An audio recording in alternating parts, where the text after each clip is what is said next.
Right, so last night we witnessed history once again from the Kingdom of Saudi Arabia, brought to us by Riyadh Season, when Oleksandr Usyk won his rematch with Tyson Fury. And in doing so, in my opinion, not only cemented himself as one of the best heavyweights, but just one of the best fighters of all time. Olympic gold medalist, undisputed cruiserweight champion, undisputed heavyweight champion, a win over Daniel Dubois, the current IBF heavyweight world champion, 2 wins over Anthony Joshua, who was a unified heavyweight champion, and now back-to-back wins over Tyson Fury. I don't think anyone can dispute that Oleksandr Usyk has not only cemented his legacy, but for me, really now has nothing left to prove. A man that will turn 38 years old in January, and we will speak about the fact that there was a little bit of back and forth in the ring between himself and current IBF world champion Daniel Dubois. But in all honesty, I think that Oleksandr Usyk could very much sail off into the sunset now, and he would have no stone really left unturned. But let's speak about the fight itself. And first off, obviously, I got my prediction for this fight wrong. I officially backed Tyson Fury to win this fight on points. Initially, I should say, on this channel, I thought that Tyson Fury would come into this fight defensively better. I feel like he would have been able to make more adjustments and would understand how to reserve a lot more energy than he did at times in that first fight against Oleksandr Usyk. And I was somewhat right. He did do that in a way, but I was wrong in a lot of ways too. On the actual Pain Game live stream, once we learned the weight of Tyson Fury and we saw Tyson Fury, I predicted that Tyson Fury would come out and he would try and get the job done within the first 6 rounds. He would be hyper-aggressive, and I predicted a stoppage for Tyson Fury. And obviously, we didn't see either of those outcomes. Now, I scored the bout live, and then I've watched it back again and scored it again since. And both times, I actually came back with very, very similar, if not identical, scorecards. I gave 4 rounds of the fight to Tyson Fury. I gave 7 rounds of the fight to Oleksandr Usyk, and I gave 1 round of the fight as a draw. Watching it back, I was exactly the same. 7 rounds to Usyk, 1 round a draw, 4 rounds to Tyson Fury. It was hard because I actually do think that this fight was really, really competitive, and I think that the rounds that I gave to Oleksandr Usyk weren't necessarily dominant rounds. The rounds that I gave to Tyson Fury weren't necessarily dominant rounds. I believe that 1 round each fighter had dominant in this fight. I believe that Oleksandr Usyk had 1 dominant round where it was really one-way action. I believe that Tyson Fury did the same. I actually believe, and people think, this is Joey coping here. I actually believe that Oleksandr Usyk was hurt maybe 1 time in the fight, and I don't really think that Tyson Fury was hurt in the fight. And I have to define hurt, hurt when I say it isn't necessarily meaning that a shot didn't do anything, didn't have any impact, didn't stop the other fighter being able to do what they wanted to do in that moment. But I mean hurt as in Tyson Fury in the 9th round of the first fight. I don't think that Tyson Fury was hurt.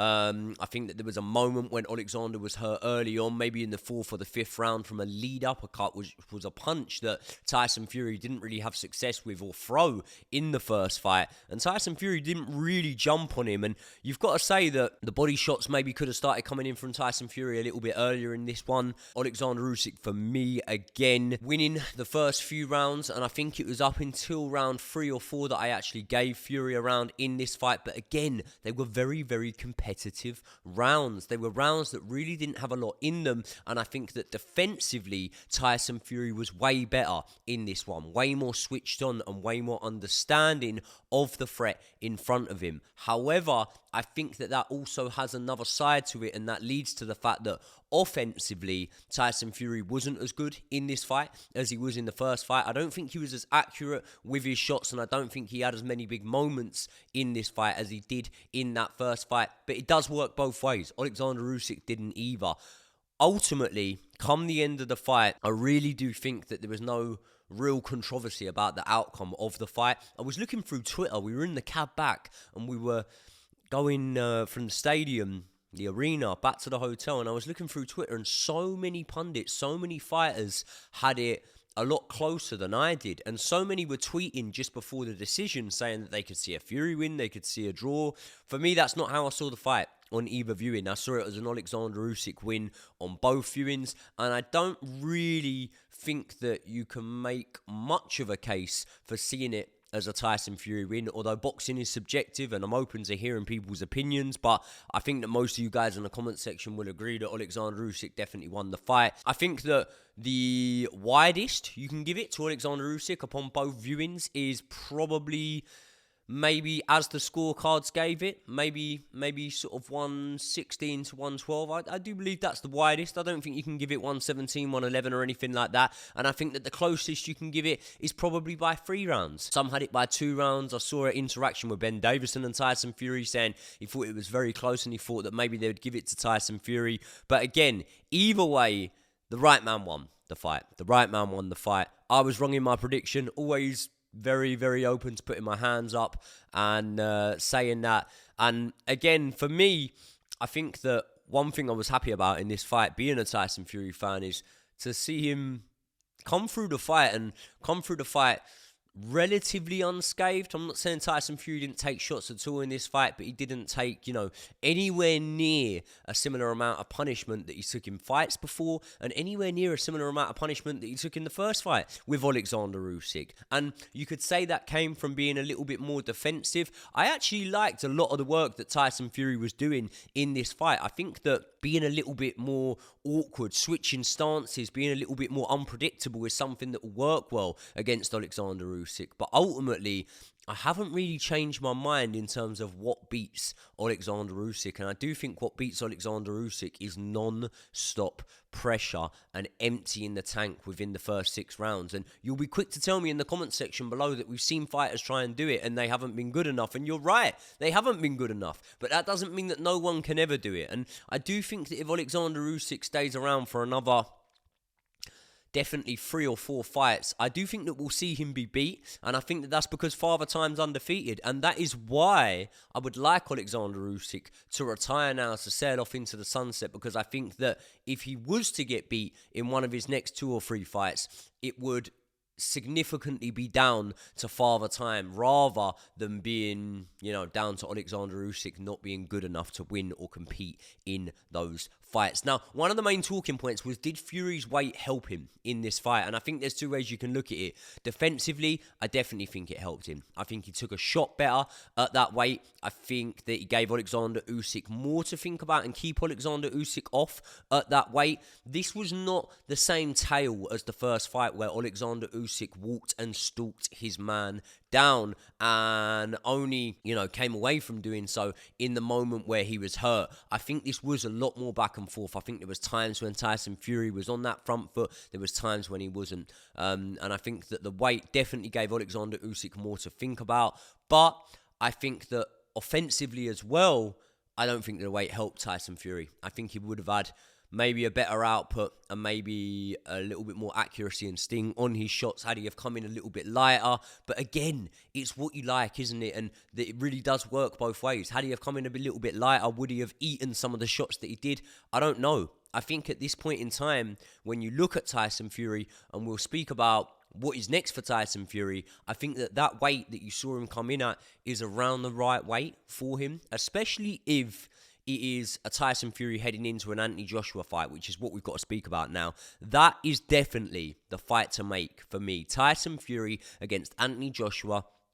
You can do it at Wembley Stadium, and it kind of ties in perfect, doesn't it? Because we saw Daniel Dubois come into the ring, call out Oleksandr Usyk for a rematch. Oleksandr Usyk in the moment kind of looked a little bit pissed off, but he did turn around to Turki Al-Sheikh and said, make the fight. So if we see those two go for a rematch, then I don't think there's anything wrong with finally giving the British public the fight they wanted to see in Tyson Fury against Anthony Joshua. And I've got to put it out there now, I make Tyson Fury a fairly sizable favourite in that fight, because I think that Anthony Joshua has shown more decline than Tyson Fury has. However, that being said, I definitely think that there are areas that Anthony Joshua will be able to exploit of Tyson Fury's game, and it's a fight that if you run over a couple of times, maybe you will get a Joshua win sometimes, but way more often than not, I'd back a Fury win in that fight. I think the Fury that turned up last night definitely beats Anthony Joshua.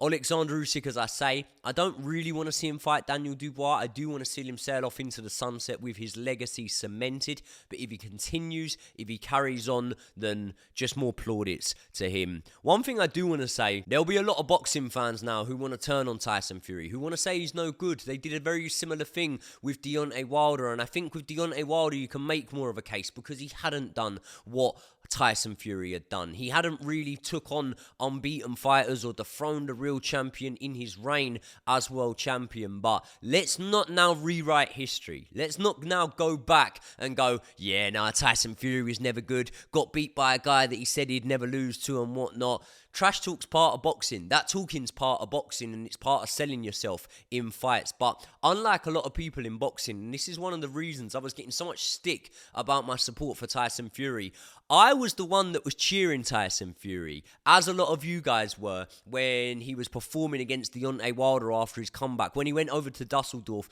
and dethroned Vladimir Klitschko. And I didn't forget those memories that Tyson Fury gave me. So whether or not Tyson Fury said stuff outside the ring that maybe some people didn't agree with, and I myself didn't necessarily agree with, I remained a supporter of Tyson Fury. I remember watching Tyson from his debut, back boxing on Channel 5 in the day, and no one thought that the uncoordinated kid that was uppercutting himself in the face and getting dropped by Journeyman on the way up was going to go on to not only do what Tyson Fury did, but become what Tyson Fury became, which was a high-skilled, high-level fighter that was able to go in there and pit himself against world champions and win. He was able to go over to Dusseldorf and dethrone a Vladimir Klitschko that hadn't been beaten in going on 11 years, 18 world title defenses or something like that. Deontay Wilder, you can say what you want about the resume of Deontay Wilder in hindsight, but this was a man that had stopped every man he had been inside a ring with. 8 heavyweight world title defenses, which is a lot by heavyweight world title standards. And also he had beaten a few guys in the interim as well who were sort of fringe world level, and I don't forget that. And also, not only that, you know, a lot of people, including myself, took a lot of inspiration from the comeback story of Tyson Fury. I know that when I was at probably a real low point in my life, that comeback story of Tyson Fury happened, and I took a lot of motivation from that, a lot of inspiration from that, as hundreds of thousands of people around the world will have done. So I don't want to be seeing people bashing Tyson Fury now and saying, oh yeah, that proves it all, he was never any good or whatever. The people that do that, to be honest, they're idiots, and they don't understand that boxing moves in stages and boxing progresses, and a boxer is not like a football team who can stay with the same status for 20 or 30 years or something like that. These are human beings. They age, you know. The Tyson Fury of 5 years ago is not the Tyson Fury of today, but that doesn't write off what he did 5 years ago, 10 years ago even. So I'm not going to write off any of his achievements at all, but I think it's very clear to see that the man of this era will go down as Oleksandr Usyk, and I think a class act inside and outside of the ring. And absolutely no complaints with the win last night. What do you guys want to see next for Oleksandr Usyk? Would you like to see him retire, or would you like to see that fight with Daniel Dubois? And the elephant in the room that we're not talking about here is Daniel Dubois has a fight scheduled against Joseph Parker. That's a closer fight than a lot of people would think, you know? It's a really, really close fight. So either way, that's an interesting one. Very, very interesting to see the Tyson Fury against Anthony Joshua dynamic, being that Anthony Joshua is now trained by Ben Davison. And although many people can say, well, Ben Davison has all of the inside knowledge, he literally lived with Tyson Fury, he had that emotional connection with Tyson Fury and understands the psychology of Tyson Fury more than any other trainer that could prepare you to face off against Tyson Fury. At the same time as that, I don't know if Ben Davison is the best stylistic fit for Anthony Joshua in terms of his training methods. So I don't necessarily think that gives Anthony Joshua an edge.